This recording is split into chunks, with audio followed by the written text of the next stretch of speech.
मध्य प्रदेश में चुनाव भी हो गए, बीजेपी एक बार फिर सत्ता में काबिज भी हो गई। चुनाव से पहले भर भर कर सौगातें भी बांटी गईं। ऐसा कोई वर्ग नहीं जो अछूता रहा हो। लेकिन सूबे के करीब 2.5 लाख संविदा कर्मचारियों की ना तो तस्वीर बदली, ना ही तकदीर। उल्टा नौकरी पर तलवार लटक गई सो अलग। राज्य के 38 विभागों में काम करने वाले संविदा कर्मचारियों का भविष्य अधर में लटका हुआ है। मध्य प्रदेश में संविदा नीति लागू होने के 6 महीने गुजर गए, लेकिन इसका लाभ संविदा कर्मचारियों को नहीं मिला। नियमानुसार हर साल अनुबंध प्रक्रिया समाप्त होती है, लेकिन कई शहरों में 6 महीने के भीतर ही अनुबंध तोड़े गए और संविदा कर्मचारियों को निकाल दिया गया। श्योपुर, आगर, उज्जैन और रायसेन में ऐसे कई मामले सामने आए हैं।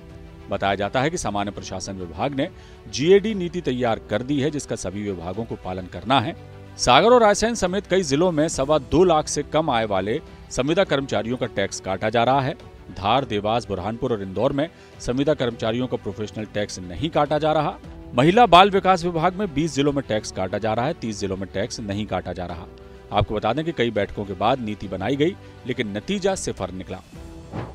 मध्य प्रदेश में संविदा भर्ती 2004-2005 में शुरू हुई।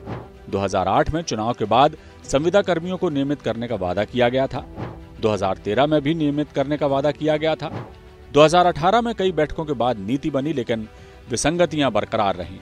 2023 जुलाई में भी एक नीति बनी, लेकिन उसका लाभ संविदा कर्मियों को नहीं मिला। तत्कालीन सीएस इकबाल सिंह बैस ने समकक्षता निर्धारित करने बैठक की। 20 विभागों के अफसर उस बैठक में शामिल हुए थे। संविदा कर्मियों का वेतन समान करने की ये बैठक हुई। समकक्षता का निर्धारण तो नहीं हुआ, वेतन और कम हो गया। संविदा कर्मी नियमित करने की मांग कर रहे हैं। एनपीएस के दायरे में लाने की उनकी मांग है। बीमा, ग्रेजुइटी और अनुकंपा नियुक्ति देने की भी वो मांग कर रहे हैं। समान वेतन और अन्य सुविधाएं देने की भी उनकी मांग है। मौजूदा हालात पर गौर किया जाए तो संविदा कर्मचारी सालों से वाजिब हक की बजाय आश्वासनों पर गुजारा करते आए हैं और फिलवक्त हालात ये बन गए हैं कि सुविधाओं की बात तो दूर, उनकी नौकरी पर ही संकट आने लगा है। देखना होगा कि मौजूदा सरकार संविदा कर्मचारियों के हित में क्या कुछ निर्णय लेती है, क्योंकि उम्मीदें अब भी बरकरार हैं।